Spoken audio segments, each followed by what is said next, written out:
We're on the air for Hello. November 27th. Hello, gentlemen. As always, it wouldn't be a show if we didn't start exactly that way, like always. As you can see, I am sitting here in my childhood bedroom. It's a different setup than usual, but I'm here to let's rock it out, fellas. Do we want to start with the sad story of the Giants or the sad story of the Jets this week?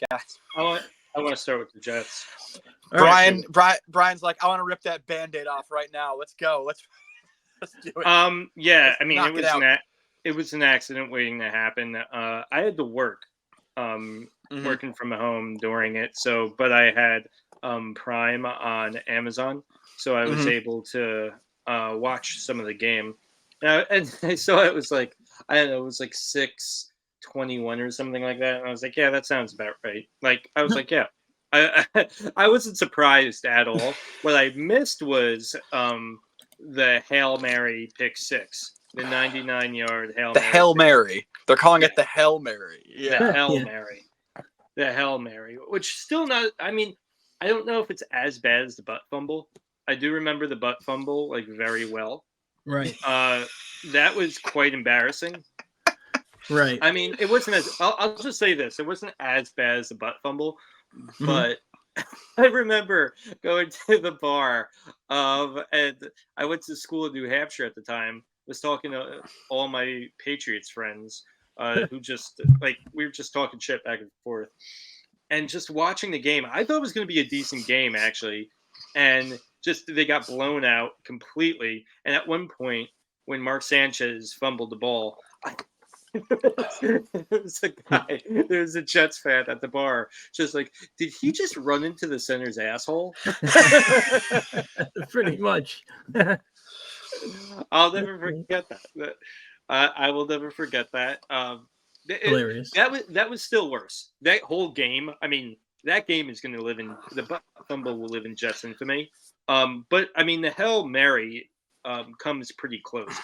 We didn't play as bad as the butt fumble. The butt fumble, I think we like had like 2 turnovers in like, I don't know, in like one quarter within like 10 minutes of each other. I don't know. We started coming together and playing better towards the end of the game, but it's just terrible. It's just awful. Yep.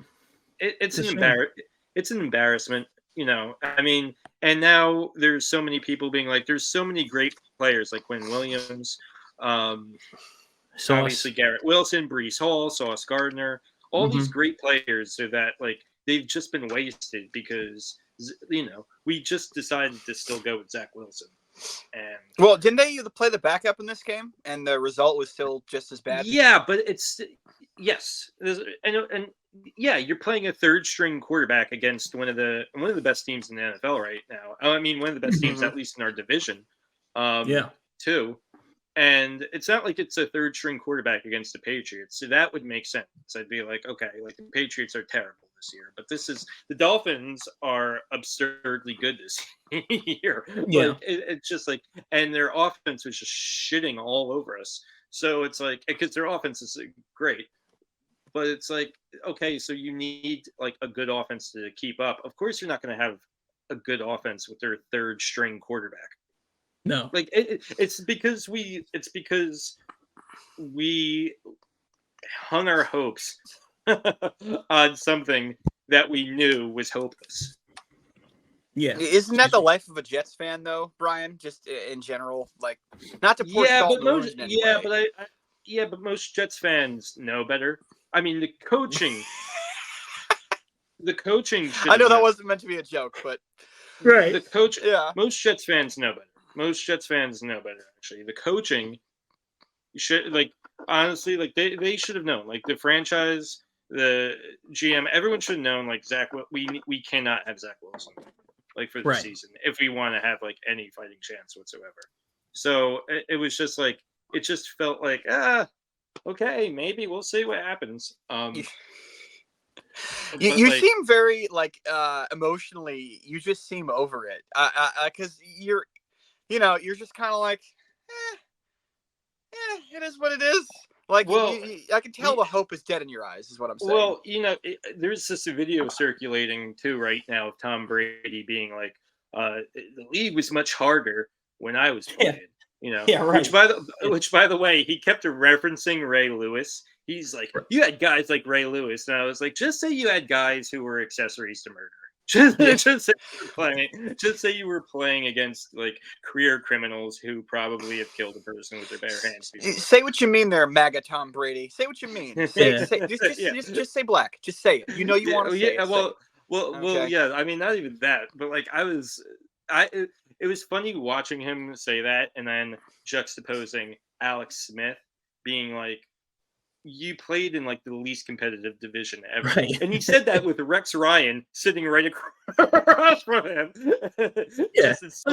Like Rex Ryan, like, the team was trash. Like, well, even though they actually did go to the playoffs, but yeah, he acts like he's not the reason.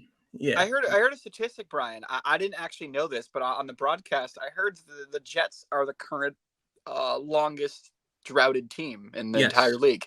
I heard that. Yeah. That is it was supposed to end this year, and I, up until about 3 weeks ago, was like, oh yeah, no, I still think they're gonna make the play. No. Nope. My words will be eaten. I was wrong. Everyone was wrong. Yep. Nope. Yeah. I mean, being a Mets fan, that hurts more. And that hurts more because like the Mets, like I don't know, there has been hope with the Mets. So whenever they screw up, it's just the Jets. It's just like it just kicks you in the ball. I've just been hurt and confused so many seasons rooting for this team that I'm like, okay, all right. Yeah. I mean, I'm gonna probably be able to get good tickets for like $40 Christmas Eve. I'm trying to watch the Commanders and the Jets. Like the that'll be worst football teams. That should be cheap. I also like. That's the people that the people at those games want to avoid their families. That's how you know. Everyone there does not want to go home. Does not want to go home. They'd literally rather watch the Jets and the Commanders than. I can get hurt by my auntie. I can get hurt by I can get hurt by Uncle John, or I can get hurt by the Jets. I'm gonna get hurt today. It's just a pick your poison situation. Yeah. I also like how a minute ago Brian's like, I've just been hurt so many times with this team. Like, this is no longer a sports talk show. This is a therapy session for Brian. Yeah. We're here for you to let it out, take an emotional dump, lay down if you got to. Yeah, we got you, buddy. We got you. That's all you can do. Yeah, I mean, it's just, I know, it's acceptance. Acceptance is key. All right, so you were mentioning third string quarterbacks. Let's move on to a different third string quarterback. The other team in New York. Mike, you wanted to talk about the Italian stallion. Yeah, Mr. DeVito. So I don't even know if I'm allowed to say either of those things, but anyway. So we're in a situation now where if the Giants are trying to tank, they're doing it wrong. They figured, well, let's put in our third stringer, because he's not going to be any good. And it turns out that this guy is playing because he's owning the moment. This is his 8 Mile moment. Italian guy, his whole family's from Jersey. Just fits right in around here. And, obviously New Jersey and New York were areas where there's a lot of Italians like myself and my family and plenty of people I know. And we're loving it. The problem is, if you're a Giants fan, it's not helping them get a better draft pick. So on the one hand, you're happy for this kid, a guy who wasn't supposed to play at all. And he's Italian, and they're having fun with The Sopranos. And I've been tweeting out Goodfellas references. Oh, it's great. He rides his bike to the stadium, and then his mom makes pizza rolls for the whole team after the game. And his dad and his aunts bring out oranges at halftime. Oranges. It's a hometown thing, man. I don't know if any of that's true. I'm just making the reference that he's a young buck and he's playing in his hometown. His mom does make his bed and makes some chicken cutlets. That he said in interviews. Honestly, is that not living your best life possible? Like you're a starting QB of the NFL, and your mom you go home to your mom's chicken farm. Like that's winning. That's winning. I don't care what everybody says. And he's probably the only one in history that could still get laid living at his mother's house. Like that. Yeah. That's the one dude where you're a football player, but you live at your mom's house. It's like the scene in Goodfellas where Joe Pesci's mother goes, "Why don't you get yourself a nice girl?" And he's like, "Well, I want to stay here with you." You know, so he's living it. No, and he's saving a lot of money too. He has to have that conversation of like, no, it's cool. My mom and dad go bowling on Tuesdays. You can come over. Like it's fucking how that goes. The OnlyFans models come over on Tuesday, right? Yeah. As far as the actual game, it was boring as shit. I didn't watch it. I did. I endured the whole damn thing. It was not great. It was very boring.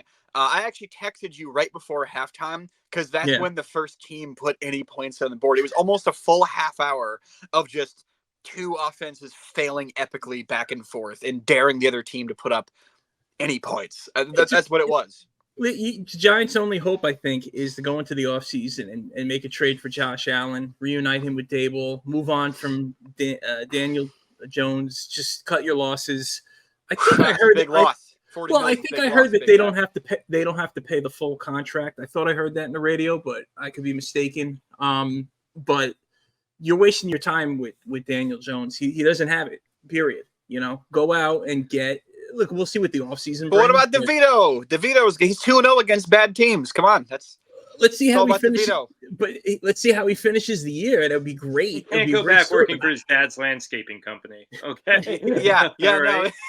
No. I mean, look at Jeff Hostetler when he won the Super Bowl for the Giants. They made him the starting quarterback over Sims the next year. I know this is a completely different era and a different person, but you know, Tommy DeVito's doing his thing right now, and let's just enjoy it. But I think if there is an option to go get a Josh Allen, if that is possible, you make that deal. I doubt it. I think that guy's a lifer for his team. He's too popular in the community. I don't even seems that way. Mike, I have to say you've had some ideas that I pushed back on. This might be the one I have to push back on the hardest. Well, I'm just bringing up what people have been mentioning. I'm saying if it's possible. There are names available, but I don't think he's one of them.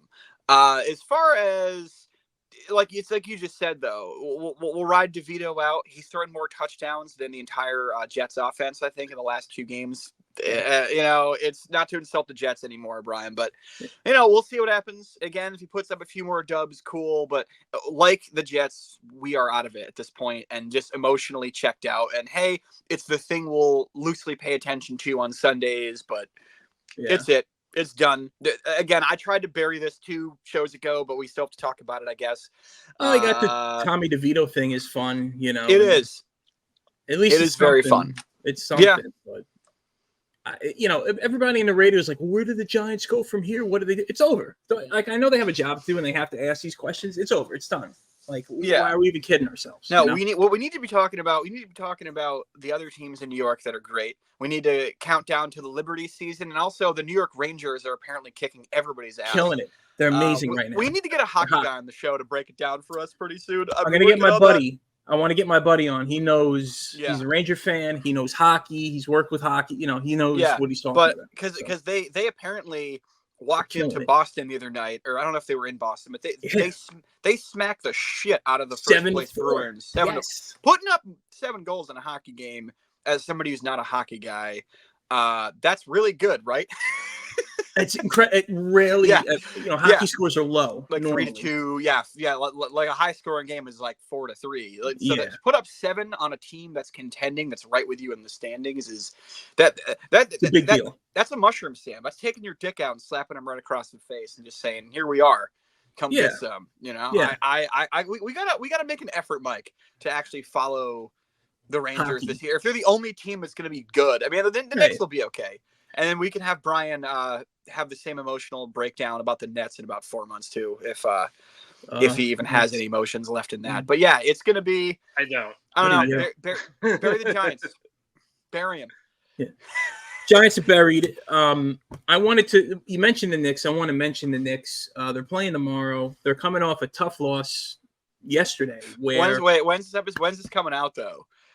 Well, this is coming out. The game is on Tuesday. They're playing the Hornets on Tuesday. They're actually raising money. Okay. Tickets go to the Amazon Labor Union. I was going to try to go. Really?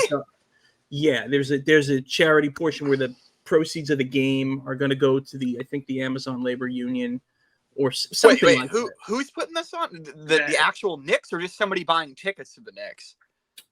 I want to say it's the Knicks, but I can't see Dolan signing off on anything pro-union. There's no goddamn way. I was about to say, Dolan went Bernie Sanders all of a sudden and Yeah. decided to support like labor unions. Wow. I mean, I welcome it, but like it just seems so uncharacteristically, if that I can't pronounce the word, but that just it's a hard like word. No, I don't blame you. In terms of being a good human being, for James Dolan. That is just wow. I mean, good though. I guess hold the line. You know, don't toss it. Yeah, no, I mean, I guess, yeah. Although it would be great if he came out on half court next game and it's like solidarity. And I'm sorry about the cover band, everybody.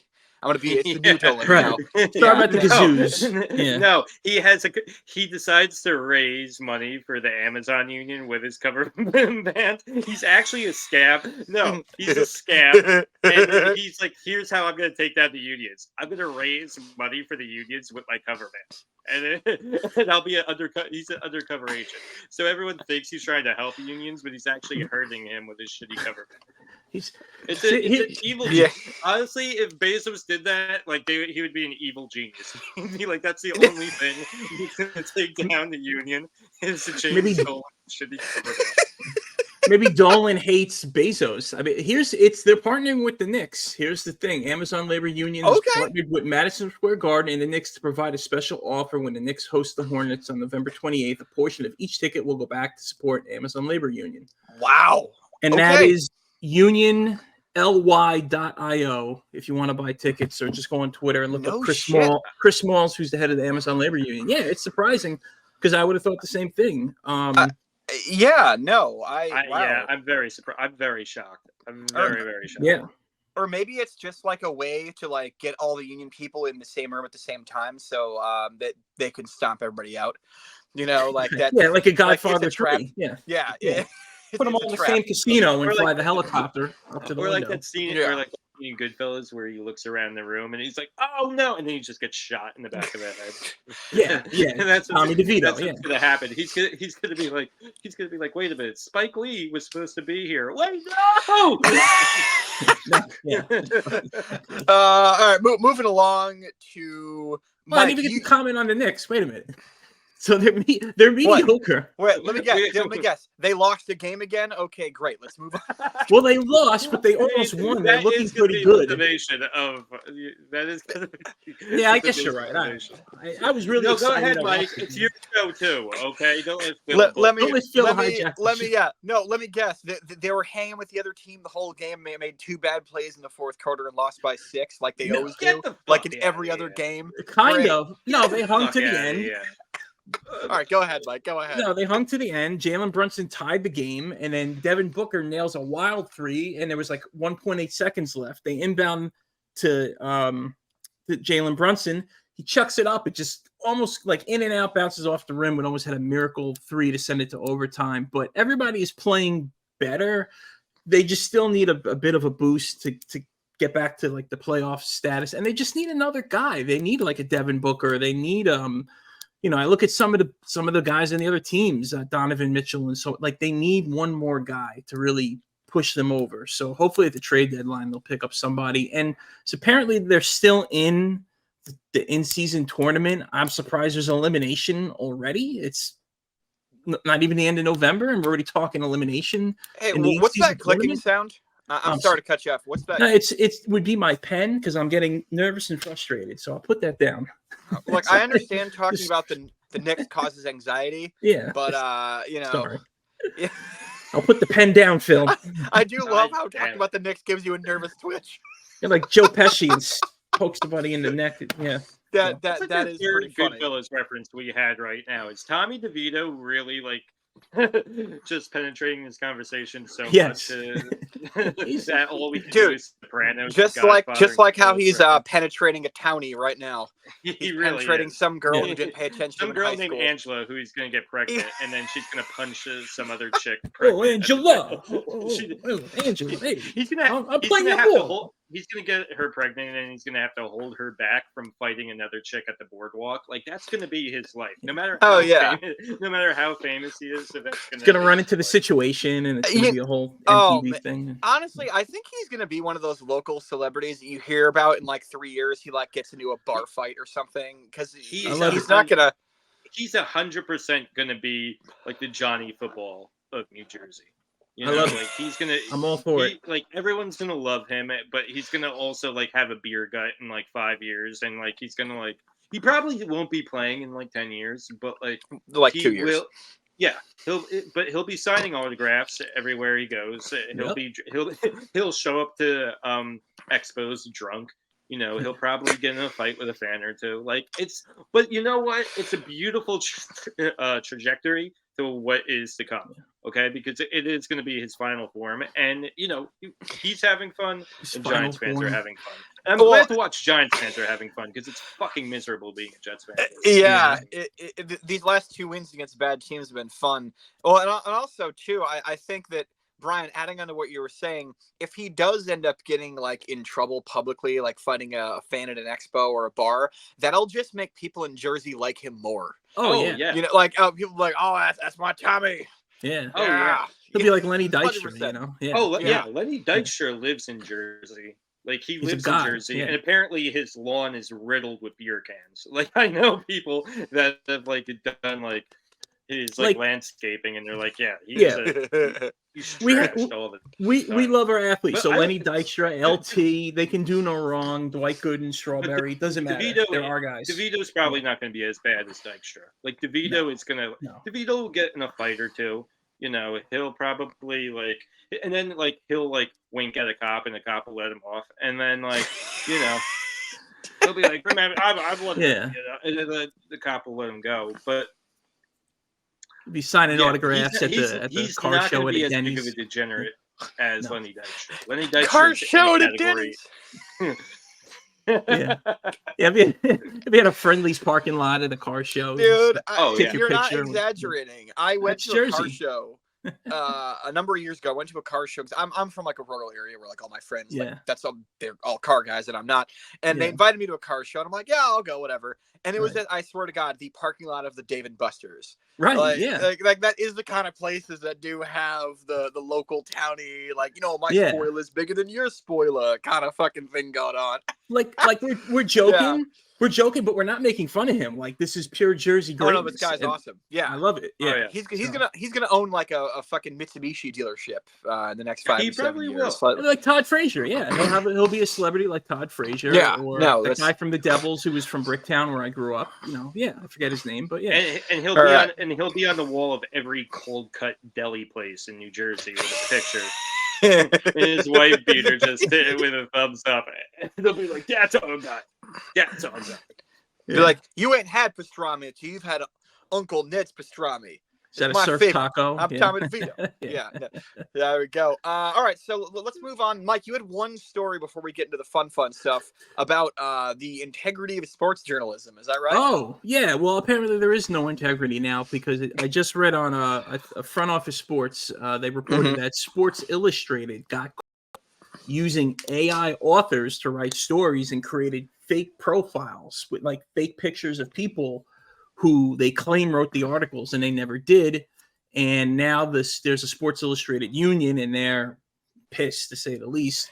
So Mike, put the pen down. Put it down. Put the goddamn pen. What am I playing with? This is a toy. Now I'm getting mad. See, I need to break something. You gotta like sit on your hands or have like one of those little like stress balls. Because all I hear is clicking. It's just sorry. So, but wait, if I could pull up at least a little screenshot of. Sorry to cut you off, but so Sports Illustrated is running a. So how many did you say how many articles it's been? Or... It was like they showed examples of 2 fake people who, you know, like this is not a real person. This woman, It's AI Oh. generated. Oh, Yeah. holy shit. So they actually they made up a person with a fake name and a fake picture. Yeah. So they could put AI articles up and be like, oh, we're employing this person. That should be illegal. I don't know what the rules are, but It should be illegal, and the SI union, as they're called, are fighting back. So, I work As in they digital. I work in digital video. I've written. Brian has too. We've written for digital websites, and the pay is low. There's no union. There's no protection. Fortunately, there is a union for Sports Illustrated, but that is just really shady and really, it's just bad. It's just, how could you do that to people? Bad. yeah, people work their ass off to get to those jobs too. SI is like National Geographic. That's one of those like companies that when you've made it in your career, that's who you get to work for. And the fact that they're just trying to cut those people out and just try to do everything half-ass, that's truly unbelievable. It's really disturbing. Yeah, it is. And the fact that it took people a while to catch it. The only way we'll be able to fight back is when AI slips up and accidentally writes something racist, and then basically everyone. Surprised it hasn't happened. And then they can get canceled. Like if AI ever writes like this is the reason there are not enough black quarterbacks, and then it's like okay, then it'll go down. Yeah, they just compile articles from Rush Limbaugh's library. That's the only saving grace. AI has to cancel itself. It has to say something racist. Or they do it the opposite way of like they say something racist and they're like, it turns out that Lamar Jackson's superior African genetics make him a great quarterback, like some crazy out the other side. Exactly. Right. And then it's like, whoa, AI, okay, it's like you hanging out with your Republican uncle too much. AI, like here we go. Terrible. We'll keep an eye on that. Yeah. This is a very interesting story. I do like that. Yeah. I don't like that, but I like the fact that you want to talk about it. I think that's pretty cool. Yeah, we'll follow up. Anything else to mention before we get into the fun stuff? No, let's get to the rest fun of the show stuff. has been fun. All right, so we are expanding our palette here at Nosebleeders. We are expanding our palette. We started out the show doing like sports brawls and bloopers, and now we're expanding into vintage commercials starring athletes. So we're going to do both every week now. We're going to do a brawl, and we're also going to do an old school commercial. I know you had a bunch on your list, Mike, so fire it up and we'll go from here. Okay, here's the commercial for today. This is from 1995, NBA McDonald's. Yo, Gramps, you guys want to play? Maybe. For Big Macs? You're on. But we need another guy. Yeah, and he better be fast. I'm just a guy. Wait, how do you do that? We get a guy. Hey! Give me that. Hey, what's up, Bart? Can I play? What's up, Bart? I thought I saw a putty tail. Birdies. Brilliant. That's brilliant. It's not basketball season. It's duck season. Give me that ball. Something real familiar about that bunny. What do you think you are? Let me show you. Oh. Look, it's Big Macs! Wait, guys, Larry, you gotta remember me. Charles, Greedy! That's the Okay. So this is you said 95, right? Oh, well, that's what it said in the description. Space Jam came out in 96. I was just gonna say that. Yeah. That is a pre-Space Jam Looney Tunes Michael Right. Jordan. I wonder if that's how Space Jam got made. Some idiot producer saw this commercial. They're like, "Hey, I bet we can make a whole movie out of that." Right. I was about to say, like, I did not, I was waiting for the reveal if Michael Jordan was going to pop up, but I was about to be like, it would be like such a slap in the face to Charles Barkley and Larry Bird if they just had, and Reggie Miller, if they just had to share a commercial with each other, and then they gave Michael Jordan a whole movie by themselves. Like, yeah, you're like also the greatest players that have ever lived too, but like Michael is Michael, and we're gonna give him his own kids movie. No, I'm surprised. Yeah, go ahead, Mike. I was gonna say I'm wondering if they were all there at the same time, like if Michael, because we covered a Reggie Miller Michael fight So who knows how much they like each other? Like this is obviously Michael Jordan's obviously green screened. I don't think he was there with them. Yeah, those are probably extras running by. I don't. They probably filmed it on two different little behind the scenes there. Yeah, when they went to book the commercial, MJ and Miller were like, "Wait, you want me to work with who?" Yeah, exactly. And then they're like, "Fine, I'll do it, but I'm not going to be there the same day as him." You know, like, they had to do it over 2 separate days just because of the beef that we covered. Yeah, that would be kind of funny. This is my favorite part right here. This is brilliant writing. Oh, putty tail. Oh, wait, go back. Birdies. He sees birdies. It's Larry Bird. Oh, I didn't even catch that. I was laughing at the part where they had Larry Bird say, I thought Putty Cat," which, by the way, Birdies. I hope he got paid the most out of everyone in this commercial for that line, because that is embarrassing. It's a very French lick accent he was using there. I thought. Also, the audio in this is fucking garbage. What's this static? Is this ripped from a VHS or something? This is a VHS. It absolutely is ripped from a VHS. Yeah. It's absolutely like a a socially awkward sports fan that just has a collection of VHSs and also lives in his mother's basement and is not getting laid nearly as much as Tommy DeVito. Tommy DeVito, he's like, I live in my mother's basement, but I play for the quarterback. Whoever kept this video is like, hey, ladies, you want to see this 1995 McDonald's commercial with Reggie Miller and Larry Bird? Yeah, I have a VHS player in my basement if you want to watch it with me. Yeah, it just gets progressively worse from there. I see Larry Johnson is in this commercial, and he's always looking for gigs. So maybe we can book him and you can show him the commercial. Grandmama. Maybe he's bookable. Yeah. I think Larry Johnson would feel like that's such a slap in the face too. For us to be like, we're gonna book you on our podcast, not to talk about your basketball career, but to talk about the time you were in a commercial with Daffy Duck and Bugs Bunny. I'm jealous. Choke us out, as he should. He would bitch slap us for that. Through the screen, he would, and we deserve it. Yeah, no. This is I like this find. I think this is a really interesting. Because imagine if they tried to make this now. I don't know if this would work now. If you tried to do it with Steph Curry and who else would do it? Like Howie, somebody like Giannis. That. Yeah, somebody like Antetokounmpo, you get Phil, why don't you think of Victor Wembanyama? Yeah. Well, isn't this just post the Roger Rabbit era where this sort of thing was popular, where they did the whole mashup with animation and live action? Yeah. I mean, this kind of thing had been done years and years ago, but yeah, when Roger Rabbit came out, it was like a new way of doing it. So you're not wrong. I think they came out 88, 89. So I could see all of the players though. It would be funny to have Draymond Green in a Looney Tunes commercial, and then he just gets in a fight and punches Daffy Duck in the face.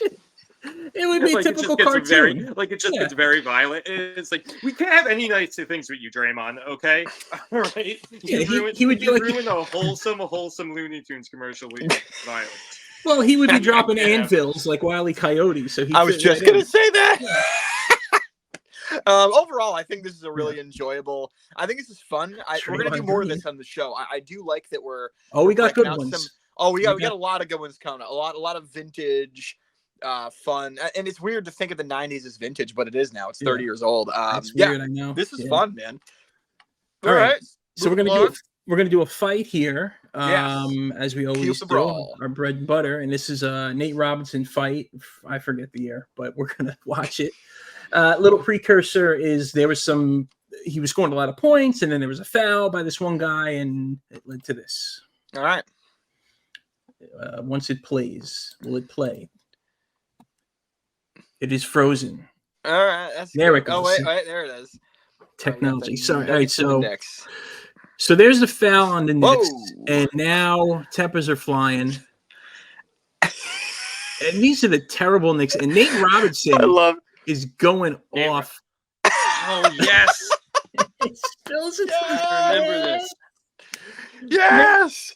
He's the best, Nate Robinson. He'll take on anybody. He's a short guy, especially for people, not just basketball, but he's a short guy, and he's ready to throw down. Gotta love it. That is, okay. I love. I just love that somebody got thrown into the crowd. And it's this is goes Oh, back it's again. not over someone's yet. that was Iverson when he was on Memphis. So it was the end of his career. Oh, and Smith. So yeah, it's J.R. Smith, our favorite Nick, non-Nick. Oh, we lost Phill, but here's Phill. Phil's back. I don't know what the hell happened there. That's all right. All right, somebody's getting their clothes ripped off. This is a good one so far. This is really entertaining. I like this. This is a great one. David Lee, that's when he was the best player on the team. Marcus Camby, former Nick, and of course Isaiah Thomas is the head coach. What's a brawl without Isaiah Thomas? What is a brawl without Isaiah Thomas? He was ready to knuckle up. He was ready to throw down. His jersey also just says like drunk white girl at the boardwalk. That's like just like like kicked out and her dress is falling off, and she's just like, I shouldn't have gotten kicked out from the bar. They were so mean. He looks messy right now. Yeah, no, she it's that girl who wants her boyfriend to go fight the bouncer. Yeah, you know? Exactly. That's who that is. This is good. I wanted to point out something when we do the replay. Was that Mello? That was Mello. That is Mello. Yeah, I was about to say. That's right. 'Cause that's where he came from. Oh, this is not Memphis. It's the Nuggets. Excuse me. I know they were talking in the beginning of the game. They were talking about Iverson and like. I was about to say you said Memphis. I was like, I'm pretty sure. Here's the replay. Denver. Here we go. Nuggets. Right. Yeah. Smith. Here's the close. Yeah. I like right here how there's this ref who's a full 14 inches shorter than everybody on both teams, and he's trying to hold people back. And shout out for Nate Robinson for like usually short guys have the Napoleon complex, and this is no different. But like he actually could back it up by just tackling that dude into the stands. I don't know if it was J.R. Smith or Mello that he tackled. Oh, so that was Mello. I think it was Mello. Yeah, it was. You recognize him by the headband. He knocks down Collins. So that was after. Yeah, and this spills out. Yeah, dude got tripped. And Nate is looking to fight. So Mello gets tossed, and then he signs with the Knicks. So I got traded to for the Knicks, whatever. There's Camby, former Nick. I always love the people trying to get high fives. He's got the Santa hat on. Like, nobody wants to look at you, pal. Just serious basketball. Must have been around Christmas time. They just talk it over, and it's pretty much it. That's pretty much what it comes down to.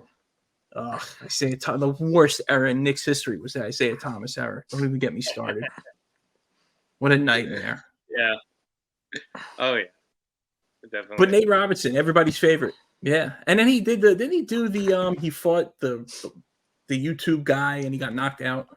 Wait, so did they just end the game, or like everyone's leaving? Or did they kick out like half of each team and then they finished the game with like the bench players? Like what the hell happened there?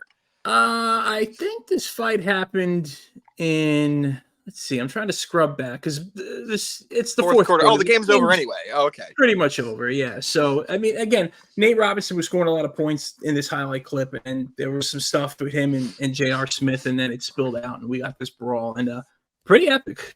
He slammed him. He was in a slam dunk contest. He was dunking players instead of basketballs. Instead, there's Marbury. He's in China now, I think.